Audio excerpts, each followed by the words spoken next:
Hello students, आप सभी का स्वागत है इस लेक्चर में।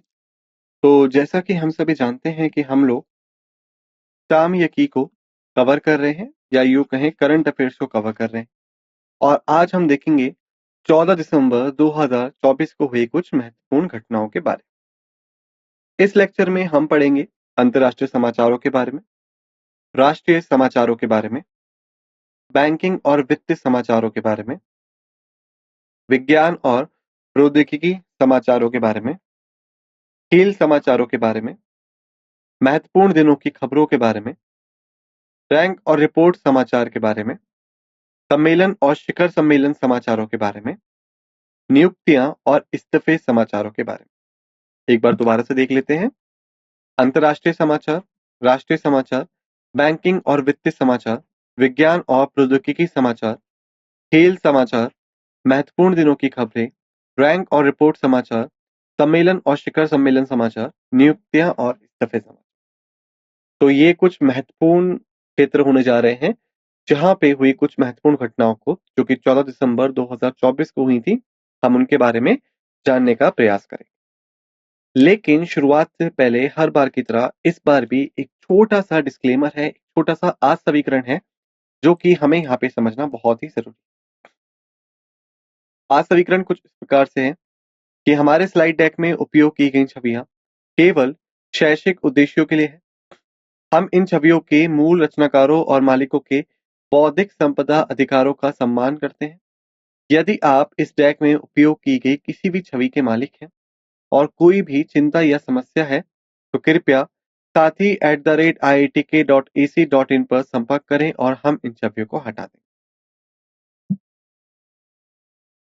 अब आइए, पहला अंतर्राष्ट्रीय समाचार है रोमानिया का दूर दक्षिणपंथी प्रूसियाई बदलाव ईयू और नाटो के लिए चिंता का कारण बना। रोमानिया के राष्ट्रपति चुनाव में दूरदराज पुरूसी उम्मीदवार कैलिन जॉर्जसकू की अप्रत्याशित जीत ने ब्रसेल्स में चिंताएं बढ़ा दी हैं। यह संभावित बदलावों का संकेत देता है जो कि ईयू और नाटो गठबंधनों को अस्थिर कर सकते हैं। मॉस्को के पूर्वी यूरोप में बढ़ते प्रभाव के डर बढ़ रहे हैं, विशेष रूप से मोल्दोवा और जॉर्जिया में इसी तरह के बदलावों के बाद।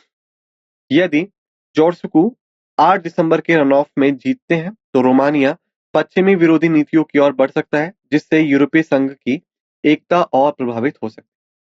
तो यदि हम बात करें इस बारे में तो देखिए, जब हम बात करते हैं पश्चिम के देशों के बारे में तो मुख्य तौर पे हम बात करते हैं अमेरिका, कनाडा और पश्चिमी यूरोप के देशों के बारे में, जिसमें आपके आते हैं आपका यूनाइटेड किंगडम आ जाता है, फ्रांस आ जाता है, आपका जर्मनी आ जाता है, नॉर्वे, स्वीडन, ये सभी क्या है आपके पश्चिमी देश। ठीक है। अब हम बात करें कि यहाँ पे असल में हो क्या रहा है।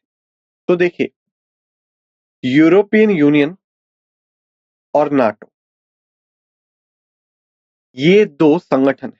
यूरोपीय union EU, NATO North Atlantic Treaty Organization. ठीक है।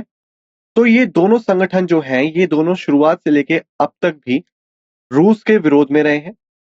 रूस की राजधानी क्या है? मॉस्को। ठीक है।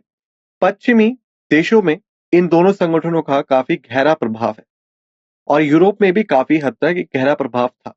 लेकिन हुआ क्या, रोमानिया में अभी हाल ही में जो राष्ट्रपति चुनाव चल रहे हैं उसमें प्रूसी के उम्मीदवार कैलिन जॉर्जसकू की अप्रत्याशित जीत ने ब्रसेल्स में, जहां पे इनका मुख्य हेडक्वार्टर है नाटो का, सॉरी ईयू का, यूरोपियन यूनियन का, वहां पे चिंताएं बढ़ा दी। कारण क्या है कि जो अभी हाल ही में रोमानिया के राष्ट्रपति चुने जा रहे हैं और इसी के साथ साथ मोल्दोवा और जॉर्जिया में भी हुए बदलावों के बाद ये देखने को मिल रहा है कि जो भी वहां पे नया लीडर आ रहा है, जो भी वहां पे आप कह सकते हैं देश का नया नायक आ रहा है, वो काफी हद तक झुका हुआ है रशिया की तरफ, मॉस्को की तरफ, जिसकी वजह से जो मॉस्को का पूर्वी यूरोप में प्रभाव है वो बढ़ता जा रहा है। और यदि ये चीज ऐसे ही चलती रही तो वो दिन दूर नहीं है जब रोमानिया जैसा देश भी पश्चिमी विरोधी नीतियों की ओर बढ़ जाएगा, यानी जो पश्चिमी देश चाहते हैं करना उनका विरोध करना शुरू कर देगा, जिसकी वजह से यूरोपीय संघ की जो एक एकता है वो प्रभावित हो सकती है। तो अब आप समझ गए होंगे कि भौगोलिक राजनीति में क्या-क्या चल रहा है, जियोपॉलिटिक्स में क्या-क्या चल रहा है और किस प्रकार से ये बदलाव जो है, ये प्रभावित करता है पूरे के पूरे भौगोलिक राजनीतिक प्रतिकरण को। आइए दूसरी खबर देखते हैं। स्विट्जरलैंड ने भारत के सर्वाधिक अनुकूल राष्ट्र का दर्जा निलंबित किया। स्विट्जरलैंड ने भारत के साथ अपने कर संधि में सर्वाधिक अनुकूल राष्ट्र, जिसे हम अंग्रेजी में कहते हैं मोस्ट फेवर्ड नेशन, इस खंड के आवेदन को निलंबित करने का निर्णय लिया है। यह निर्णय स्विट्जरलैंड में संचालित भारतीय कंपनियों पर कर बढ़ा सकता है। यह 2023 के भारतीय सर्वोच्च न्यायालय के निर्णय का अनुसरण करता है, जिसे एमएफएन प्रावधान की व्याख्या को बदल दिया। स्विट्जरलैंड 1 जनवरी 2025 से भारतीय कंपनियों को दिए जाने वाले लाभांश पर 10% की रोकथाम कर लगाएगा, जो पहले 5% था। तो यदि अब हम बात करें इस पूरे घटनाक्रम के बारे में, तो देखिए, जब हम बात करते हैं ग्लोबलाइजेशन की, ठीक है, वैश्वीकरण की, तो असल में हुआ क्या था कि भारत की कई सारी कंपनियां हैं वो स्विट्जरलैंड में जाके व्यापार करती। वैसे ही स्विट्जरलैंड की कई सारी कंपनियां हैं जो भारत में व्यापार करती। अब यहाँ पे आपको समझना है कि हर देश में अपना खुद का कोई ना कोई टैक्स प्रोसीजर या फिर कर होता है। ठीक है, टैक्स होता है, कर होता है, कुछ ना कुछ होता है, हर देश में होता है अपना खुद का। तो ऐसे में क्या हुआ कि मान लीजिए भारत की वो कंपनी है जो कि विदेश में व्यापार कर रही है, तो ऐसे में विदेश से जो भी कमाई उठाएगी, जो भी पैसा कमाएगा, वो पैसा भारत में आने से पहले उसे उस देश में कुछ ना कुछ कर देना पड़ेगा, क्योंकि उसने वो पैसा उस देश से कमाया था। तो ऐसे में जो सर्वाधिक अनुकूल राष्ट्र की उपाधि स्विट्जरलैंड ने भारत को दी थी, उसकी वजह से हमें क्या लाभ हो रहा था कि जो भारतीय कंपनियां स्विट्जरलैंड में व्यापार कर रही थी, वो जितना भी पैसा कमाती थी उसका कुल 5% हिस्सा उन्हें स्विट्जरलैंड को कर के तौर पे देना था और बचा हुआ हिस्सा वो भारत में ला सकते थे। ठीक है, तो यह एक प्रकार का लाभ था भारतीय कंपनियों के लिए। अब इससे फायदा क्या होता था? तो उदाहरण के लिए मान लीजिए, अगर किसी कंपनी ने 100 करोड़ रुपए स्विट्जरलैंड में कमाए, तो 5% यानी कि 5 करोड़ रुपए वो इसको दे देगा स्विट्जरलैंड को, और बाकी का जो 95% हिस्सा बचा, जो 95 करोड़ बचे, वो भारत के बाजार में आ जाएंगे, जिससे कि भारत की आर्थिक स्थिति मजबूत हो जाएगी। ठीक है, लेकिन 2023 के साल में जो भारत का सर्वोच्च न्यायालय है, सुप्रीम कोर्ट है, उन्होंने इस प्रावधान को अनुसरण करते हुए कुछ व्याख्या को बदल दिया था, जिससे कि स्विट्जरलैंड की जो सरकार थी वो इतनी अनुकूलित नहीं थी। इसी को मद्देनजर रखते हुए अब स्विट्जरलैंड की सरकार ने यह फैसला किया कि हम भारत को सर्वाधिक अनुकूल राष्ट्र खंड के आवेदन नहीं देंगे, इसको तत्काल प्रभाव से निलंबित कर देंगे, जिसके कारण अब क्या होगा कि 1 जनवरी 2025 से जितनी भी भारतीय कंपनियां स्विट्जरलैंड में व्यापार करती हैं, वो जितना भी कमाएंगी, अब उन्हें उसके 5% के बजाय 10% कर के तौर पे देना होगा। यानी पहले का उदाहरण अगर हम अब भी लें, 100 करोड़ में से 5 करोड़ कर में जाएगा और बचा हुआ हिस्सा भारत आएगा। लेकिन अभी के प्रावधानों के मुताबिक अगर कोई भी भारतीय कंपनी स्विट्जरलैंड में 100 करोड़ कमाती है, तो 10 करोड़ कर के तौर पे देगी और केवल 90 करोड़ ही भारत में ला पाएगी। तो यदि देखा जाए 95 करोड़ से 90 करोड़ तक आ गया, यानी जो भारतीय आर्थिक स्थिति थी, जो बाहर की मुद्रा से मजबूत हो रही थी, उसमें कहीं ना कहीं गिरावट देखने को मिलेगी। वहीं पे जो भारतीय कंपनियां हैं, उन पे कर का बोझ बढ़ेगा, क्योंकि जहां वो पहले केवल 5% देने तक ही जिम्मेदार थे, अब वो 10% देंगे। ठीक है, अब आइए आगे बढ़ते हैं और राष्ट्रीय खबरों को देखते हैं। नया न्याय संहिता, त्वरित न्याय वितरण के लिए तंत्र। न्याय संहिता भारत में न्याय प्रक्रिया को तेज करने के उद्देश्य से एक व्यापक विधायी सुधार है। यह सुनिश्चित करता है कि जांच और मुकदमे के महत्वपूर्ण चरणों को विशिष्ट समय सीमा के भीतर पूरा करके मामले का त्वरित और निष्पक्ष समाधान हो। कानून महिलाओं, बच्चों और समाज के अन्य हाशिए पर रहने वाले वर्गों के लिए न्याय को तेजी से दिलाने पर केंद्रित है।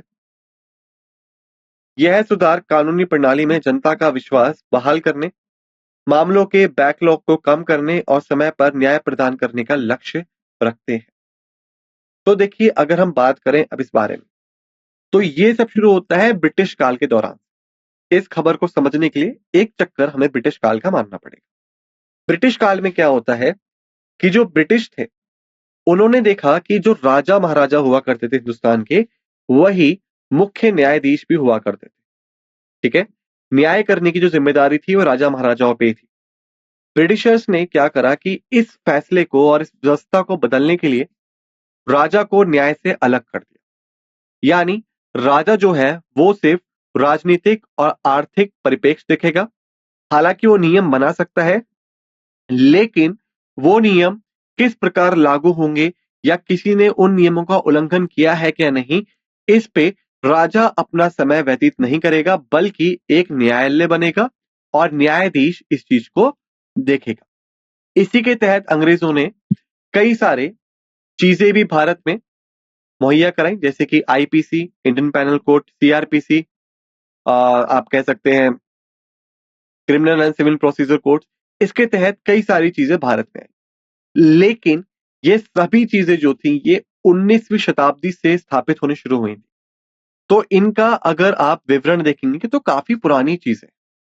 भारत के परिवेश में कई सारी चीजें बदल गई हैं वक्त के साथ साथ।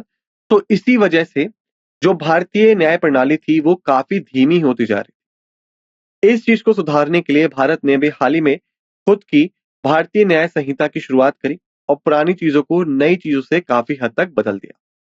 इसकी वजह से भारत का लक्ष्य क्या था कि जो न्याय दिलाने की श्रेणी है, जो न्याय दिलाने की प्रक्रिया है, वो काफी धीमी गति से चल रही है, क्यों ना उसको तेज कर दिया जाए।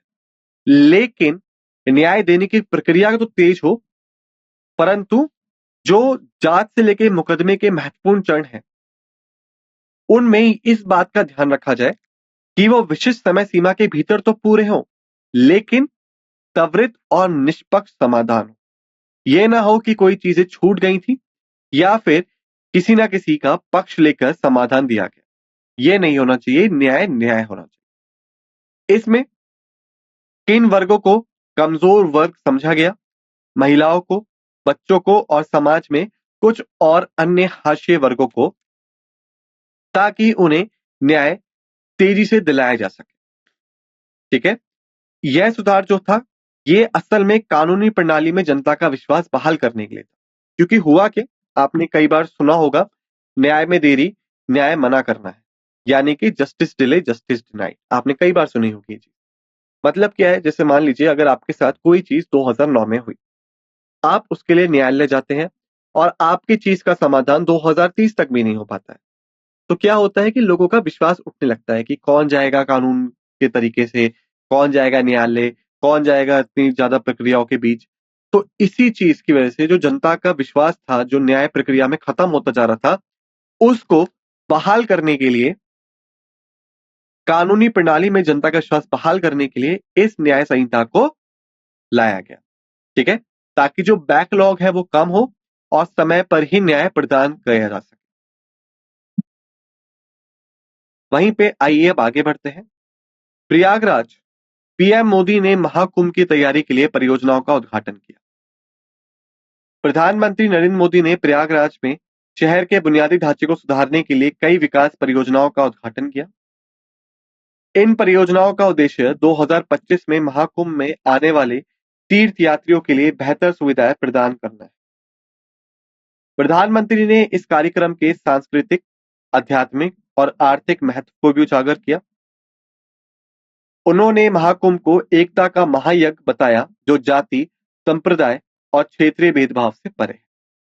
तो देखिए, यहाँ पे कई सारी चीजें जो समझने की जरूरत है।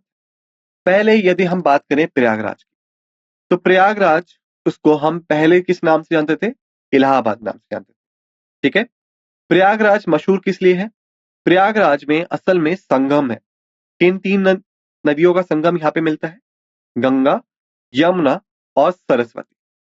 हालांकि गंगा और यमुना आपको ऊपर से ही एक दूसरे में मिलती हुई दिख जाएंगी, और ये माना जाता है सरस्वती नदी वक्त के साथ साथ धरती से धूमिल हो गई है, लेकिन धरती के अंतर्हीन में वो आज भी प्रभावित होती है। ठीक है, तो यहाँ पे गंगा और यमुना प्रत्यक्ष रूप से दिखाई देती हैं, वहीं पे सरस्वती जो है वो अंतर्हीन मार्ग से आके इन दोनों में मिलती है। ठीक है, अब प्रयागराज में जो महाकुंभ मेला आयोजित किया गया है इसकी बात करें तो देखिए, यहाँ पे कुछ मुख्य बातें हैं जो आपको याद रखनी चाहिए। अगर हम महाकुंभ की बात करते हैं, कुंभ मेले शुरुआत कैसे हुआ, इसका महत्व क्या है, इसको समझ लेते हैं। तो यदि हम जाएंगे प्राचीन काल में, तो प्राचीन काल में एक आदि शंकराचार्य हुआ करते थे। माना जाता है कि उन्होंने ही महाकुंभ की शुरुआत की थी, ताकि जितने भी आध्यात्मिक और सांस्कृतिक महत्व वाले लोग हैं वो एक जगह आके मिल सके। पहली चीज आदि शंकराचार्य ने शुरू की। ऋग्वेद के अनुसार अगर हम जाएं तो समुद्र मंथन का जिक्र मिलता है। समुद्र मंथन में माना जाता है कि जब समुद्र मंथन हुआ उसमें एक कुंभ मिलता है। कुंभ क्या था, एक मटका जिसमें कि अमृत भरा हुआ था। उसका महत्व भी महाकुंभ में जोड़ा गया, क्योंकि बहुत सारे विद्वान आए थे उस समुद्र मंथन देखने के लिए। लेकिन यदि हम बात करें कि हमारे पास सबसे पुख्ता जानकारी क्या है कि किसने महाकुंभ को शुरुआत किया, तो एक राजा हुआ करते थे हर्षवर्धन, जो कि वर्धना राजवंश के राजा थे। और आपका जो आज के समय हरियाणा राज्य है, यानी कि आपकी जो वर्धन राजवंश था वो वहां हुआ करता था। तो वहां के जो राजा थे हर्षवर्धना, जिनका राज्य प्रयागराज तक भी फैला हुआ था, यानी इलाहाबाद तक भी फैला हुआ था, उन्होंने पहली बार राजशाही पेशकश करते हुए महाकुंभ की शुरुआत की। तब से लेके आज तक महाकुंभ जो है वो उसका एक विशेष स्थान रहा है भारत की सांस्कृतिक, आध्यात्मिक और आर्थिक स्थिति। सांस्कृतिक क्योंकि भारत के इतिहास से जुड़ा हुआ है। आध्यात्मिक क्योंकि कई तरह के पूजा पाठ होते हैं, कई तरह की सिद्धियां होती हैं, कई सारे ऋषि मुनि यहाँ पे आते हैं। आर्थिक क्योंकि जब भी इस तरह के विशालकाय मेले आयोजित होते हैं तो वहां के आसपास के लोगों को काफी ज्यादा आर्थिक फायदा पहुंचता है। ठीक है, तो सरकार जो है वो भी महाकुंभ मेलों पे विशेष ध्यान देती है। अब आइए बात करते हैं बैंकिंग और वित्तीय खबरों के बारे में। तो भारत की फाइनेंशियल ईयर 2025 यानी वित्त वर्ष 2025 के लिए जीडीपी वृद्धि का अनुमान घटाया गया। वित्त वर्ष 2025 के लिए भारत की जीडीपी वृद्धि के अनुमानों को कई एजेंसियों द्वारा नीचे की ओर संशोधित किया गया है। CARE, जिसे हम केयर भी कहते हैं, इनकी रेटिंग्स ने अपने 2025 वित्त वर्ष जीडीपी वृद्धि अनुमान को 6.8% से घटाकर 6.5% तक कर दिया है। वहीं पे फिच रेटिंग्स ने अपने पूर्वानुमान को 7% के पहले के अनुमान से घटाकर 6.4% कर दिया है। एशियाई विकास बैंक ने अपनी अनुमानित वृद्धि दर 6.5% पर रखी है। तो देखिए, अब अगर हम बात करें इस चीज की, तो पहले कई सारी एजेंसियों ने ये पूर्वानुमान लगाया था कि आने वाला जो वित्त वर्ष है 2025 का, उसमें भारत की जो जीडीपी वृद्धि है वो काफी हद तक ऊपर की तरफ जाएगी। लेकिन अभी हाल ही में आई गिरावटों के बाद, जैसे हमने 13 दिसंबर के लेक्चर में भी देखा था कि भारत की जो औद्योगिक उत्पादन वृद्धि है वो कम हो गई है। वहीं पे भारत में कई सारे ऐसे क्षेत्र हैं जहां पे मंदी छा गई है, जिसकी वजह से अब ये सभी एजेंसियां भारत की जो जीडीपी दर इन्होंने ऊपर की तरफ दिखाई थी उसको संशोधित करते हुए नीचे की ओर दिखाने लग गए। जैसे कि केयर रेटिंग्स ने 6.8% से घटाकर इसको 6.5% कर दिया। फिच रेटिंग्स ने 7% का अनुमान दिया था, लेकिन अब इसको घटा के 6.4% कर दिया है। वहीं पे एशियाई विकास बैंक भी कहीं ना कहीं 7% के अनुमान पर था, वहां से घटा के अब 6.5% पे रख दिया है। तो इन चीजों को ध्यान में रखिएगा, क्योंकि भारत की आर्थिक स्थिति से जुड़ी हुई है। और अगर हम बात करें परीक्षा की, तो परीक्षा में भी मुख्य प्रश्नों में शुमार होती। वहीं पे आगे बढ़ते हैं तो देखिए, पॉपकार्ट ने टेरा क्रेडिट कार्ड लॉन्च किया। पॉपकार्ट ने टेरा क्रेडिट कार्ड लॉन्च किया है, जो एक प्रीमियम महिलाओं पर केंद्रित पेशकश है। कार्ड को आधुनिक महिलाओं को यात्रा, जीवन शैली, भोजन, मनोरंजन और स्वास्थ्य जैसी विभिन्न श्रेणियों में पुरस्कारों के साथ सशक्त बनाने के लिए डिजाइन किया गया है। लॉन्च इवेंट जो कि पिंकाथॉन में आयोजित किया गया था, इसमें मिलिंद सोमन और अंकिता कोंवर जैसी प्रमुख हस्तियां भी शामिल थी। टिएरा रुपे नेटवर्क द्वारा संचालित है और महिलाओं की वित्तीय स्वायत्ता के लिए एक गेम चेंजर होने का वादा करता है। तो देखिए, असल में क्या होता है कि बॉब कार्ड जो कि एक, आप कह सकते हैं, कंपनी है, उन्होंने टेरा क्रेडिट कार्ड के तौर पे एक ऐसा क्रेडिट कार्ड लॉन्च किया है जो कि मुख्य तौर पे महिलाओं पे ही केंद्रित है। यानी जो महिलाएं आज के समय पे कई सारी जगहों पे कार्य करती हैं, कई सारी जगहों पे उनका आना जाना हो जाता है, उनकी यात्रा के लिए, जीवन शैली को बनाए रखने के लिए, भोजन के लिए, मनोरंजन और स्वास्थ्य जैसी कई सारी जरूरी चीजों को ध्यान में रखते हुए वहां पे उन्हें क्रेडिट प्रदान करके सशक्त बनाने के लिए डिजाइन किया गया है। इसका जो लॉन्च इवेंट था वो कहां पे था? वो पिंकाथॉन में हुआ था, जिसमें कि मिलिंद सोमन और अंकिता कोवर जैसी प्रमुख हस्तियां भी शामिल थी। अब अगर हम बात करें कि ये जो टेरा क्रेडिट कार्ड है, इसको कौन सा नेटवर्क संचालित करेगा, तो रुपे नेटवर्क जो है, जो भारत का स्वदेशी नेटवर्क है, वो ही इसे संचालित करेगा, ताकि महिलाओं के पास वित्तीय स्वायत्ता रहे, वो किसी पर निर्भर ना हो, और एक गेम चेंजर होने का वादा ये बॉब का टेरा करता है। ठीक है। आप एक चीज और आप याद रखिएगा कि बॉब कार्ड असल में लॉन्च किसने करा है? Bank of Baroda. ठीक है, ये चीज याद रखिए। वहीं पे देखिए, मैक्स लाइफ का नाम बदलकर एक्सिस मैक्स लाइफ इंश्योरेंस किया गया। इसको समझ लेते हैं। मैक्स लाइफ इंश्योरेंस ने आधिकारिक रूप से अपना नाम बदलकर एक्सिस मैक्स लाइफ इंश्योरेंस कर लिया है। यह कॉर्पोरेट और नियामक अनुमोदन प्राप्त करने के बाद एक महत्वपूर्ण मील का पत्थर। एक्सिस बैंक द्वारा मैक्स लाइफ में बड़ा हिस्सा अधिग्रहण करने के बाद यह कदम उठाया गया है। यह उनके साझेदारी को मजबूत करता है और कंपनी की भविष्य की विकास रणनीतियों को संरेखित करता है। तो देखिए, यहाँ पे इस चीज को समझने के लिए आपको पहले दो चीज समझनी होगी कि यहाँ पे दो अलग अलग कंपनियां हैं। एक है एक्सिस जो कि एक बैंक है, दूसरा है मैक्स लाइफ जो कि एक बीमा कंपनी है। तो अगर हम बात करें इनके जो मुख्य तौर पे नियंत्रणकर्ता होते हैं वो कौन होते हैं, तो देखिए, भारत में जो प्रमुख बैंक नियामक है वो है भारतीय रिजर्व बैंक। वहीं पे जो प्रमुख बीमा नियामक है वो है insurance regulatory and development authority of India. ठीक है। तो ऐसे में अब क्या होता है कि एक्सिस बैंक ने मैक्स लाइफ इंश्योरेंस में एक बड़ा हिस्सा अधिग्रहित कर लिया। यानी कि जो इसकी मैक्स लाइफ का जो मालिकाना शेयर था उसमें एक बड़ा हिस्सा एक्सिस बैंक के पास चला गया, जिसके बाद अब एक्सिस बैंक जो है वो मैक्स लाइफ इंश्योरेंस का एक मालिक बन चुका है, यानी एक बहुत बड़ा हिस्सा अधिग्रहित रखता है। तो ऐसे में क्योंकि दो विभिन्न क्षेत्र एक साथ आ रहे हैं, एक क्षेत्र बैंकिंग का है, एक क्षेत्र बीमा का है, तो ऐसे में कॉर्पोरेट और नियामक अनुमोदन जो है वो दोनों से ही प्राप्त करने पड़ेंगे। भारतीय रिजर्व बैंक से, क्योंकि एक्सिस एक बैंक है, और insurance regulatory and development authority of India से, क्योंकि मैक्स लाइफ इंश्योरेंस एक बीमा कंपनी। तो ये जो कॉर्पोरेट और नियामक अनुमोदन है ये प्राप्त हो चुका है, जिसकी प्राप्ति के पश्चात ही जो मैक्स लाइफ इंश्योरेंस था अब इसका नाम बदल के एक्सिस मैक्स लाइफ इंश्योरेंस कर दिया है, ये दर्शाने के लिए कि मैक्स लाइफ इंश्योरेंस का अब नया मालिक एक्सिस बैंक है। ठीक है। ये जो साझेदारी की गई है दोनों के मध्य में, इससे कंपनी की भविष्य की विकास रणनीतियों पे संरचना मिलेगी, क्योंकि अब एक्सिस बैंक और मैक्स लाइफ इंश्योरेंस दोनों मिलके भारतीय बाजार में कार्य करेंगे। अब आइए बात करते हैं साइंस एंड टेक्नोलॉजी न्यूज के बारे में।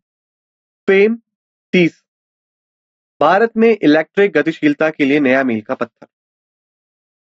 भारत ने PM electric drive revolution in innovative vehicle enhancement यानी कि पीएमई ड्राइव योजना की शुरुआत के साथ अपने इलेक्ट्रिक वाहन ईवी पारिस्थितिकी तंत्र को आगे बढ़ाया है। योजना का बजट 2 वर्षों अप्रैल 2024 से मार्च 2026 के लिए 10,900 करोड़ रुपए रखा गया है। इसका उद्देश्य विद्युत गतिशीलता को बढ़ावा देना और देश की जीवाश्म ईंधनों पर निर्भरता को कम करना है। Faster adoption and manufacturing of electric vehicles fame योजना अपने तीसरे चरण फेम 3 के लिए तैयार हो। तो देखिए, यदि बात करें इस परिवेश के बारे में, तो आज तक जीवाश्म ईंधनों पर भारत काफी हद तक निर्भर रहा है। हालांकि भारत इनका उत्पादन अपने देश में भी करता है, लेकिन जो मात्रा है वो पर्याप्त नहीं है। इसलिए हमें बाहर से जीवाश्म ईंधन निर्यात करने पड़ते हैं। इस निर्यात में हमारा एक बहुत बड़ा हिस्सा तो खर्च होता ही है, जो बजट का है। साथ के साथ ये जो जीवाश्म ईंधन है, ये जब जलते हैं तो ये पर्यावरण को भी प्रदूषित कर देते हैं। तो सिर्फ हमारा पैसा ही खर्च नहीं हो रहा है, बल्कि हमारा पर्यावरण भी काफी हद तक नष्ट होता जा रहा है। तो इस सब का जो समाधान है वो ये है कि हम इलेक्ट्रिक व्हीकल्स पे निर्भर हो जाएं, ये इलेक्ट्रिक व्हीकल्स की तरफ चले जाएं, जो कि साफ हवा देती हैं क्योंकि वो धुआं नहीं छोड़ती हैं, प्रदूषित नहीं करती हैं पर्यावरण को, और वो काफी ज्यादा सस्ती भी पड़ती हैं जीवाश्म ईंधनों के मुकाबले। तो इस चीज को सफल बनाने के लिए भारतीय सरकार की एक स्कीम आई थी जिसका नाम था faster adoption and manufacturing of electric vehicles fame. तो फेम जो है अब उसका तीसरा चरण आ चुका है, जिसके लिए आने वाले 2 वर्षों में यानी अप्रैल 2024 से लेके मार्च 2026 में, जिसमें कि 2024 जो है ये मार्च 2025 में खत्म हो जाएगा, ये वित्त वर्ष है, और अप्रैल 2025 से मार्च 2026 के लिए दूसरा वित्त वर्ष स्टार्ट हो जाएगा। इन दोनों के लिए ही 10,900 करोड़ रुपए आवंटित किए गए, ताकि जो हमारा सपना है कि हम मुख्य तौर पे ई व्हीकल्स चलाएं वो काफी हद तक साकार हो। अब आइए बात करते हैं खेल समाचार के बारे में। तो पाकिस्तानी ऑलराउंडर इमाद वसीम ने संन्यास लिया। पाकिस्तान के स्टार ऑलराउंडर इमाद वसीम ने अंतरराष्ट्रीय क्रिकेट से संन्यास की घोषणा की है। 35 वर्षीय ने एक उल्लेखनीय 9 साल के करियर का समापन किया। उन्होंने 2017 में पाकिस्तान की चैंपियंस ट्रॉफी में भी महत्वपूर्ण भूमिका निभाई थी। इमाद घरेलू और फ्रेंचाइजी क्रिकेट के माध्यम से अपने प्रशंसकों का मनोरंजन जारी रखने का योजना बना रहे हैं। तो देखिए, पाकिस्तान के एक बहुत ही बेहतरीन ऑलराउंडर हैं इमाद वसीम। इनका क्रिकेट में 9 साल का अंतरराष्ट्रीय करियर रहा है, लेकिन अभी ये 35 वर्ष के हो चुके हैं, तो इन्होंने संन्यास की घोषणा कर दी। इनके मुख्य योगदानों में अगर हम बात करें तो 2017 में जो पाकिस्तान की चैंपियंस ट्रॉफी में जीत थी, उसमें भी इनकी महत्वपूर्ण भूमिका रही। हालांकि इन्होंने अंतरराष्ट्रीय क्रिकेट से संन्यास ले लिया है, लेकिन कई सारे पाकिस्तानी घरेलू और फ्रेंचाइजी क्रिकेट मैचों में यह अपना प्रदर्शन जारी रखेंगे, ताकि जो इनके प्रशंसक हैं उन्हें यह मनोरंजित करते रहें। अब आइए बात करते हैं मुख्य दिनों की खबरों के बारे में। तो भारत को सशक्त बनाना, राष्ट्रीय ऊर्जा संरक्षण दिवस। राष्ट्रीय ऊर्जा संरक्षण दिवस हर साल 14 दिसंबर को भारत में मनाया जाता है। यह सतत ऊर्जा प्रथाओं को अपनाने के महत्व की याद दिलाता है। दिन व्यक्तियों, उद्योगों और संस्थानों के लिए ऊर्जा सशक्तता को अपनाने के लिए एक प्रेरक शक्ति में बदला जाता है। यह एक हरित भविष्य का मार्ग प्रशस्त करता है। तो देखिए, असल में ये जो है राष्ट्रीय ऊर्जा संरक्षण दिवस, इसके तहत हम इस बात को प्रचारित करते हैं कि जो ऊर्जा है उसका इस्तेमाल तो जरूरी है, लेकिन सही तरीके से इस्तेमाल जरूरी है, क्योंकि हमारे पास जो ऊर्जा उत्पादन के साधन है वो काफी ज्यादा सीमित मात्रा में उपलब्ध है। तो इसकी वजह से ऐसा ना हो कि हम सारे साधन अभी इस्तेमाल कर दें और भविष्य में आने वाली पीढ़ियों के लिए कोई भी साधन ना बचे। इसीलिए हम सतत ऊर्जा प्रथाओं को अपनाने की महत्व याद करते हैं। चलिए अब बात करते हैं रैंक और रिपोर्ट्स की खबरों के बारे में। तो 2024 की दुनिया के सबसे अमीर परिवारों में वॉल्टन परिवार सबसे आगे है। 2024 के लिए दुनिया के सबसे अमीर परिवारों की ब्लूमबर्ग सूची वैश्विक अभिजात वर्ग के बीच महत्वपूर्ण धन असमानताओं को प्रकट करती है। यानी कि कुछ परिवारों के पास असीमित धन है, बल्कि कुछ परिवार बहुत ही ज्यादा निर्धन है। वॉल्टन परिवार, जो वॉलमार्ट का मालिक है, सूची में सबसे ऊपर है और दुनिया के सबसे अमीर व्यक्ति एलन मस्क की संपत्ति को भी पार कर चुका है। भारत के प्रमुख परिवारों में अंबानी और मिस्त्री भी शामिल हुए हैं, जो कि शीर्ष 25 की सूची में आते हैं। यह वैश्विक धन मंच पर भारतीय अरबपतियों के बढ़ते प्रभाव को भी दर्शाता है। अब देखिए, टेस एटलस ने 2024-2025 के शीर्ष खाग शहरों का खुलासा किया। स्वाद एटलस एक प्रसिद्ध खाग और यात्रा गाइड है, जो कि 2024 से 25 के लिए दुनिया के शीर्ष 10 सर्वश्रेष्ठ खाद्य शहरों की अपनी रैंकिंग का खुलासा किया है। यूरोपीय शहर, विशेष रूप से इटली, से सूची में हावी है। भारत में मुंबई शीर्ष 5 में एक उल्लेखनीय उपस्थिति दर्ज करता है। भारत की विविध खाद्य संस्कृति की वैश्विक पहचान को भी दर्शाता है। अब हम बात करें समिट और कॉन्फ्रेंस खबरों के बारे में, यानी सम्मेलन और शिखर सम्मेलनों के बारे में। तो सबसे पहला है भारतीय समुद्री विरासत सम्मेलन 2024। पहला भारत समुद्री धरोहर सम्मेलन 11 से 12 दिसंबर को बंदरगाह, नौवहन और जलमार्ग मंत्रालय द्वारा आयोजित किया गया। यह कार्यक्रम भारत की समृद्ध समुद्री विरासत का सम्मान करता है और इसे एक वैश्विक समुद्री नेता के रूप में भविष्य की कल्पना करवाता है। मुख्यमंत्री, समुद्री विशेषज्ञ और अंतर्राष्ट्रीय गणमान्य व्यक्ति उपस्थित थे, जिससे कि वैश्विक व्यापार और संस्कृति में भारत की महत्वपूर्ण भूमिका की पुनः पुष्टि हुई। सम्मेलन ने समुद्री क्षेत्र में सतत प्रथाओं और रोजगार एवं नवाचार के अवसरों को भी उजागर किया। अब हम बात करें अपॉइंटमेंट्स और रेजिग्नेशंस के बारे में। सबसे पहला, सुप्रीम कोर्ट कॉलेजियम ने 3 उच्च न्यायालयों के लिए स्थायी न्यायाधीशों की सिफारिश की। भारत के मुख्य न्यायाधीश संजीव खन्ना की अध्यक्षता में सुप्रीम कोर्ट कॉलेजियम ने 7 अतिरिक्त न्यायाधीशों की स्थायी न्यायाधीश के रूप में नियुक्ति करने की सिफारिश की है। यह नियुक्तियां दिल्ली, कर्नाटक और पंजाब एवं हरियाणा के उच्च न्यायालयों के लिए हुई है। निर्णय की घोषणा 12 दिसंबर 2024 को न्यायमूर्ति B.R. गवई, न्यायमूर्ति सूर्यकांत, न्यायमूर्ति हृषिकेश रॉय, न्यायमूर्ति अभय S. ओका के साथ बैठक के बाद की गई। यह कदम उच्च न्यायालयों में महत्वपूर्ण रिक्तियों को भरकर न्यायपालिका को मजबूत करने के निरंतर प्रयासों के साथ मेल खाता है। फ्रांसवा बायरू, राजनीतिक उथल-पुथल के बीच मैक्रोन के नए प्रधानमंत्री। आइए इसे समझते हैं। तो फ्रांस के राष्ट्रपति इमैनुअल मैक्रोन ने फ्रांसवा बायरू को फ्रांस का नया प्रधानमंत्री नियुक्त किया है। बेरू इस साल मैक्रोन के तीसरे प्रधानमंत्री हैं जो एक बिगड़ते हुए राजनीतिक संकट के बीच आए हैं।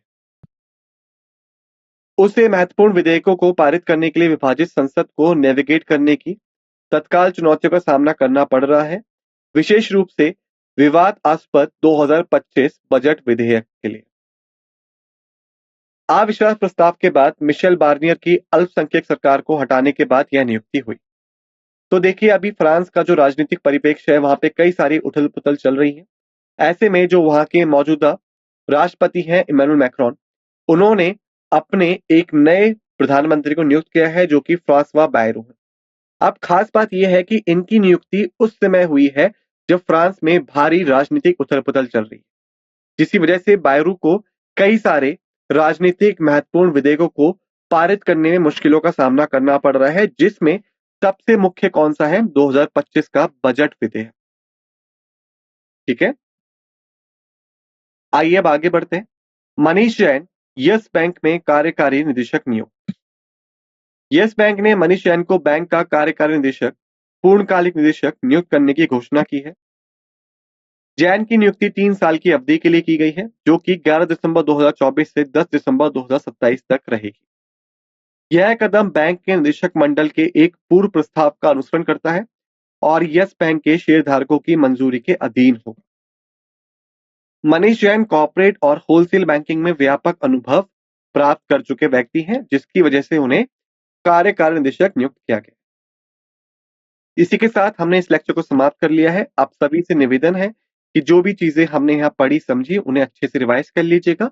मिलते हैं दूसरे लेक्चर में। इसी के साथ इस लेक्चर को समाप्त करते हैं। आप सभी का धन्यवाद।